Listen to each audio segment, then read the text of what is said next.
and then not get in until 4 in the morning, and then bounce back and have to play this kind of game when they're playing a zone and they're not going to stop playing. I was really proud of the guys. I think part of it, I love playing against zone as a coach because you have to pass the ball.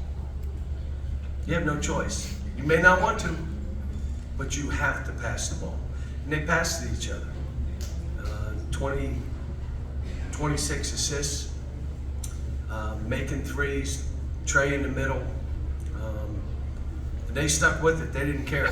Like, we're hoping you start missing. And slow start in the second half. You know, Reed was tremendous. So was Rob. And there's a lot of good stuff. We had, you know, should have had 6 guys in double figures, which is how we like to do this. A couple too many turnovers. Like, it's not a crazy number, but it's 4 or 5 more than we normally get because we were just making the hardest play instead of just making easy play. So, questions? Yeah.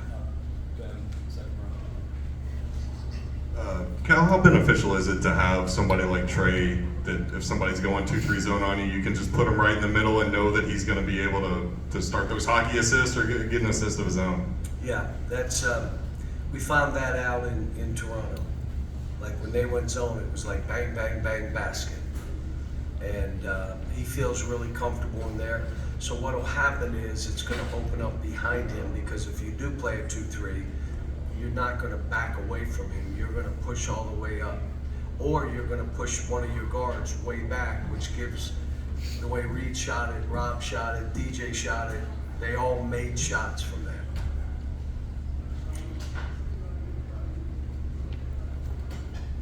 Coach, you guys took Tuesday night the most threes you've ever taken since you've been here. Tonight you've made the most threes you've made since you've been here.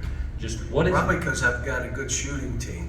When I haven't had good shooting teams, we don't take as many threes. Because here's the one thing you probably, like winning matters here a lot to a lot of people. So you have your team and you coach. Sometimes you have injuries and here's what you're left with. And this is how you coach. But we got guys here that got a green light because they're really skilled. It's not about how you're jumping, running, it's that you're skilled with that ball. We got a lot of skilled guys here. Is it just the skill and the ability to make it, or are these guys making that extra pass, going at the speed you want them to? What is it that's opening playing up fast. Let me, you know, every year that I coach, especially here, but even the later years of both the other 2 programs, there was an expectation that you were supposed to win, and there was an expectation that individual players were supposed to be able to do X, Y, Z. So the weight of the world, that is there. It's always been here for every player. And I'm going to be honest, it will never change.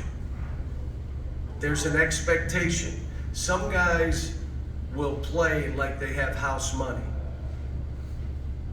And other guys you see playing are a little tentative, thinking a little bit too much. Every player that could really play that I've coached has been that way. And you know what? What I tell them, it's not changing now. You got to learn to deal with it. You have to learn to deal with it. It is not going away. You're at Kentucky. Every game is someone's Super Bowl. They're going to come in here and play out of their minds. Now, guys go to the NBA.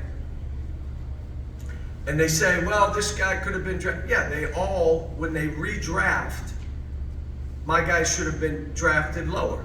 They redraft. Now they'll say, well, they didn't shoot it as much or didn't do this or you played a certain way. How about this one? They all know how to deal with expectations and they go in that league and none of that stuff phases them. They go in that league and that's why I say, you're going to regret not taking that guy until then. And so this team is going through that now. You know it. You can see it. It's fine. It's part of the process. They're feeling the expectation. I'm supposed to, and then you'll see another guy that's, I'm just playing. House money. Who was that today? Say his name. Rob. Say it. Rob Dilling. And who else? And Reed. House money. And it's playing. We got to get a team full of guys with that mentality. Now, well, I come out when I make a mistake or miss. You played 30 minutes. Not true. The expectations are high and you're struggling to deal with them. That's all of this team.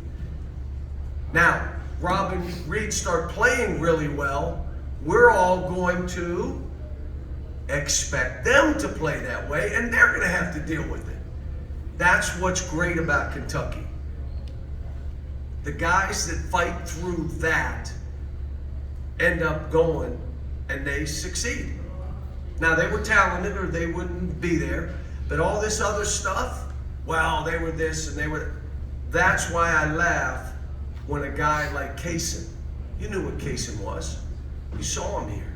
So we're going through that. That's part of what I have to do and work with. I got to let them know I believe in every one of you. You got to believe in you as much as I believe in you. And then letting them play through some mistakes. It's hard. You know me. It's hard. Like today, Robert had 3 turnovers in a row. I had to take him out. You can't stay in, man. Hit 3 in a row. I didn't walk. Y'all walked twice. No, I didn't. Watch the tape. You walked twice. Matter of fact, you took 2 extra steps. Then you drove baseline when all you had to do was swing the ball and dribble it out of bounds. Come over here and sit down. I told him I'm not going to stop coaching you because you could be really ridiculously good. So, but we got a good group, man. I mean, just a good group of guys. We need one of these big guys. We just got to have a big guy. We get that, and everybody will say, well, it'll screw you up. Let me deal with that. I'll deal with that. I'd like to have all 3 of them, to be honest with you. One more question. Do I got to do radio out there? I answered 15 questions here.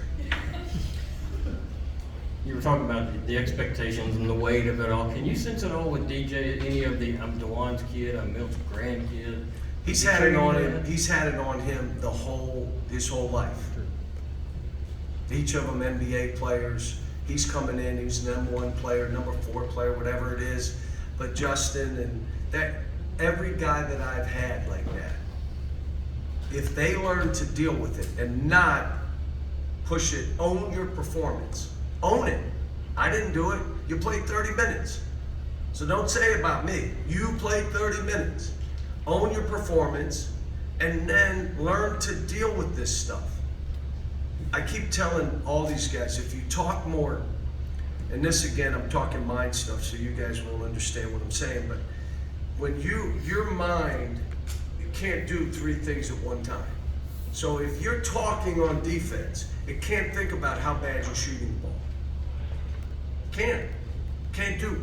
Come on, what do we do? I'm not sure. Yeah, you could stop and you could think of that. So I'm just trying to get him to be more aggressive, talk more, get out of your way for all of these guys, not just DJ, not just Justin, not just Jordan, all of them.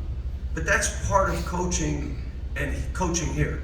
If you don't get that every kid comes in here, and I'll be honest with you folks, there's a lot at stake. That's why I don't take this lightly for these kids. A lot at stake for them and their families. So how do I get them right? Can I do it for them?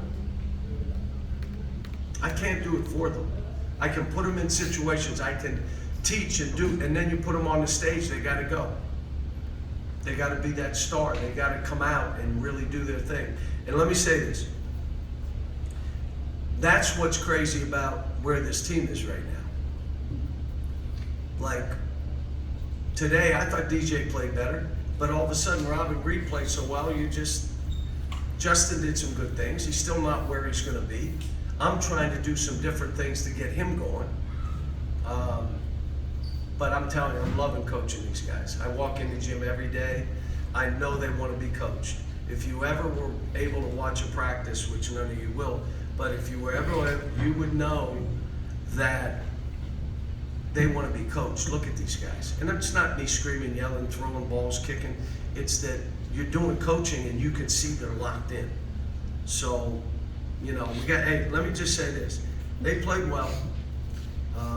They never got out of out of sync. We're playing a St. Joe's team coming up. Every player back from last year, player of the year in their league, preseason guard.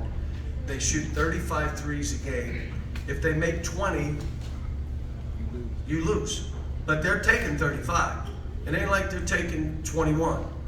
And so we're going to really have to be locked in how we're playing. I haven't watched the tape yet. They're 4-0. I think they won tonight, 5-0. So we got a hard game against the Atlantic 10 team that's going to be one of those teams in that league. So we'll see where we are and how we do. Thanks, folks.